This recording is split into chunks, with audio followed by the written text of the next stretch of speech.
வந்து சுதந்திர போராட்ட தியாகி வளர்த்துக்கும் 2000 3000 பணம் கொடுத்து காசு வாங்கிட்டு ஓட்டு போடுறான் பாருங்க, பரதேசி போயிடுவோம். சத்தியமாக சொல்கிறேன். திருவாரூர்லேருந்து சைக்கிளில் போய் இந்திரா காந்தி கிட்ட அரை மணி நேரம் பேசியிருக்கிறேன். ஹிந்தியில் கியா செய்ய போலோ அப்படின்னு கேட்டாங்க. ஹம் குச்சினி ஹம் டீக்கே அப்படின்னேன். எப்படி நான் நல்லா இருக்கேன், எனக்கு ஒன்றும் வேண்டான்னேன்.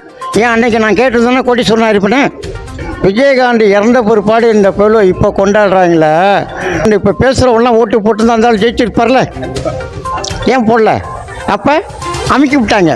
கலைஞர் கட்டினார்ல, அதையே இவங்க இடிக்கிறாங்க. கலைஞர் பையன் தானே ஒரு, ஏன் அதை இடிக்கணும்? அது நாட்டுக்காக கஷ்டப்பட்டவங்க பேர் தான் வைக்கணும். நாட்டுக்காக மக்களுக்காக கஷ்டப்படுறவங்க பேர் வச்சா நல்லாயிருக்கும். கஷ்டப்படாதவங்கள போய் திடீர்னு ஏன் பேரை போட்டால் என்ன இருக்குது? திமுக அதிமுக வரக்கூடாதுன்னு சொல்றீங்களா? என்ன கேட்டால் அவங்களாம் சரியில்லைன்னு நான் சொல்லுவேன்.